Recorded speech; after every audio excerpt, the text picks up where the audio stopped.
Death. Whether you are rich or poor, smart or dumb, it doesn't matter how much money or power you have. We are all going to have to face death eventually. Some of my favorite song lyrics are about mortality. Pay your respects to the vultures, for they are your future. Unless you're Keith Richards or Mick Jagger, death is unavoidable. I swear, those guys are going to outlive us all. My dying words will be, not before Keith Richards. Anyway, death is unavoidable. But what about those that fooled us into thinking that they have passed away, but might still be alive? Today, we will be talking about 3 people that might have faked their deaths and may still be alive. Before we start, I need to make this clear. The following information is from fringe conspiracy circles on the internet. Little to no hard evidence, so take the following with a big fat grain of salt. Believe what you want. Anyway, let's begin. Bill Hicks. Bill Hicks was a comedian born on December 16, 1961, and died on February 26, 1994, from pancreatic cancer from chain smoking that apparently spread to his liver. He was a vocal critic of Reagan-era America, a proponent for the legalization of drugs, and a conspiracy truth teller. He combined politics with raunchy dark humor, Chomsky with dick jokes, as Bill himself called it. Hicks's work still stands the test of time, and still continues to influence new stand-up comedians to this day. He can be chill one minute and ferocious the next, giving off a confident yet abrasive stage presence. Reminds me of another notable Texan, Alex Jones. Notice how similar Bill and Alex's accents are? You suck! I can yell at the comedian because I can do anything I want! You know what it's like to go to sleep every night knowing you work for a bunch of psychotic killers and you bastards are... Alex looks way closer to how old Bill would have been if he were still alive. You get where I'm going with this. If only there was a way to deepen one's voice, to lower the pitch. Oh wait, you can.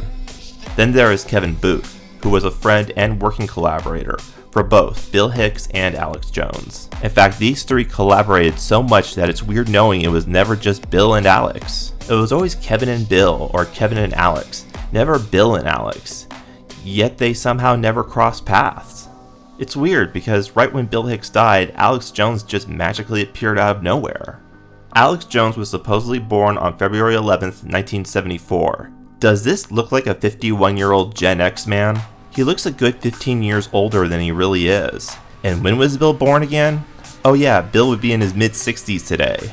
Then there's this one story that I heard about how Bill Hicks, late in life, that him and Kevin Booth wanted to create a Rush Limbaugh type character. And when you think about it, picture Bill Hicks doing a Rush Limbaugh impression. Lore. And the first night we got there was a 2-nighter. First night we got there was bowling night, women's bowling league. Carter's no longer is a great character, and he was a nice guy. And if he were still around, we'd be the dream Democrat ticket. The dream. Sitting here looking at all this, and these people come up to me on the street and they go, hey Joe, something like 5 times. Can't unsee it, can you? As a fan of Bill Hicks and an occasional Alex Jones listener, I think this theory actually holds weight. There are a bunch of other similarities too. Similar hairline, similar dental, scars where moles used to be. Bill Hicks was also obsessed with conspiracy theories, especially the JFK assassination. It's often said that if Bill Hicks were alive today, he would have been a 9/11 truther. And what does Alex Jones believe about 9/11? Oh, take Bill Hicks, add 90 pounds, increase age, recede hairline, get a type 3 thyroplasty, and boom, Alex Jones. So what do I think? I'll put it this way. If I ever met Alex Jones, let's say at a book signing, I would ask him to sign my DVD copy of Bill Hicks Live. And yes, I would bring my camera with me to film the reaction. Tupac Shakur. Tupac Shakur was a hip-hop legend. Born on June 16, 1971, Tupac was a platinum-selling artist. He was a thug with a brain, combining political social conscience lyrics filtered through a gangster rap street lens. He is also known for the feud he had with fellow 90s hip-hop legend the Notorious B.I.G., which ended in violence and death for the both of them. Tupac was shot during a drive-by shooting in Paradise, Nevada, September 7, 1996. He was shot in the arm, thigh, and twice in the chest. He died succumbing to his injuries 6 days later on September 13, 1996. Tupac released 4 albums before his death. However, after his death, new music was still coming out. A lot of music. In fact, Tupac has released more music dead than alive. 4 albums before he died, and 7 after he supposedly died. 7 releases from 1996 to 2006. This is almost Frank Zappa numbers of prolificness. Okay, not really. Zappa put out multiple albums a year. Also, in a large amount of interviews of people who knew Tupac, there are quite a few suspicious moments. Check this. I mean, when I left that hospital, me and Pac was laughing and joking. So I don't see how somebody can turn from doing well to doing bad. So you seriously think that he might still be alive? I'm gonna tell you this, Pac, you never know. So he was conscious on the way to the hospital? He was conscious on the way to the hospital. He was conscious in the ambulance. He was conscious after they did the surgery. What was the last thing that he said to you?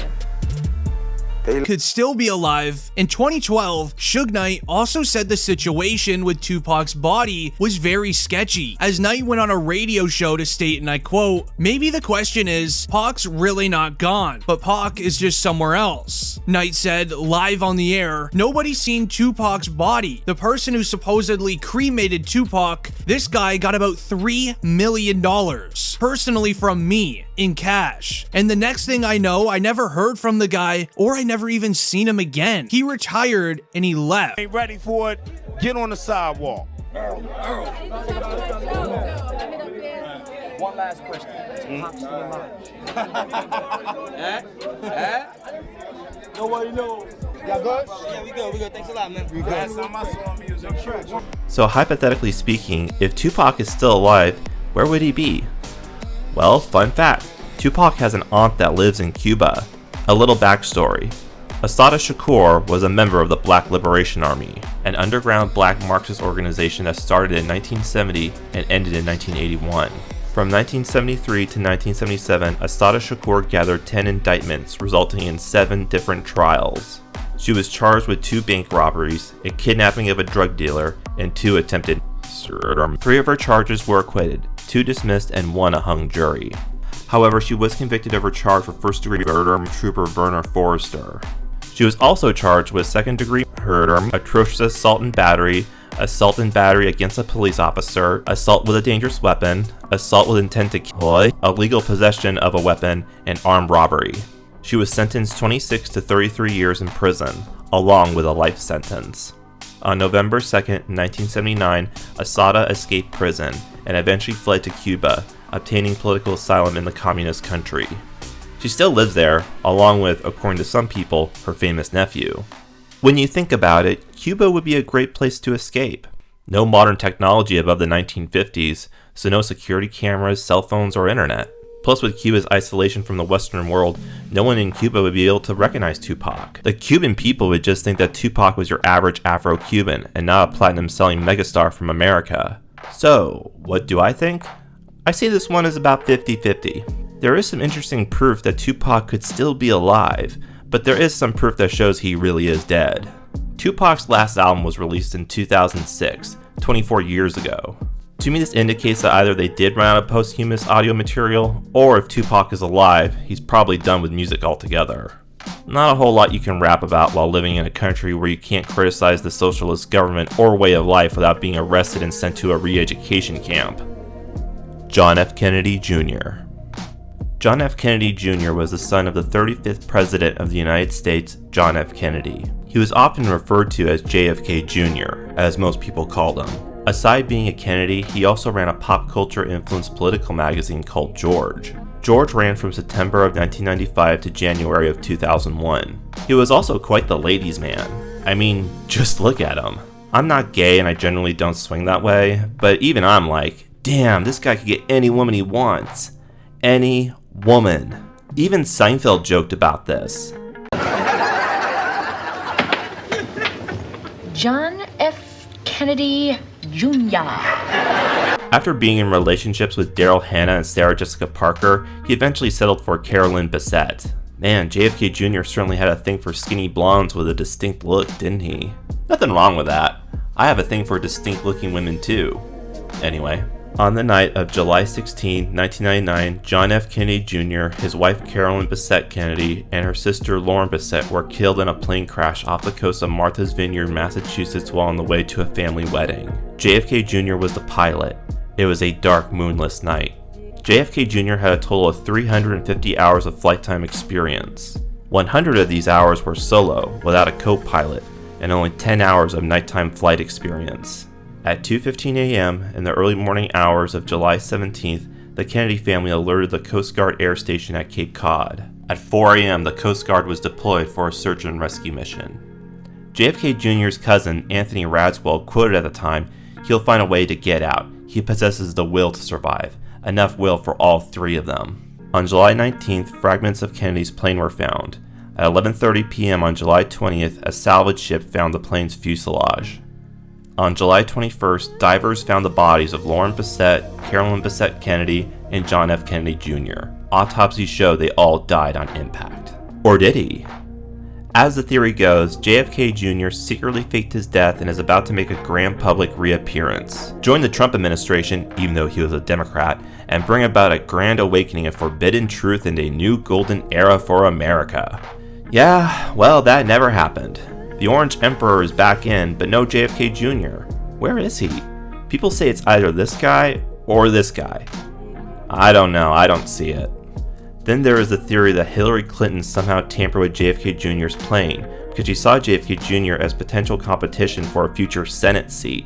JFK Jr. was the more popular Democrat at the time, and rumors were circulating that he was eyeing the then retiring Daniel Moynihan's Senate seat. With JFK Jr.'s death in 1999, Hillary Clinton obtained this seat with ease on November 7, 2000.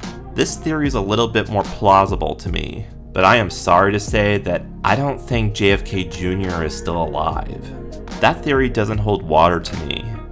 A surprisingly large amount of people still believe this theory, but I gotta apply Occam's razor to this. This one just reeks of QAnon trolling to me.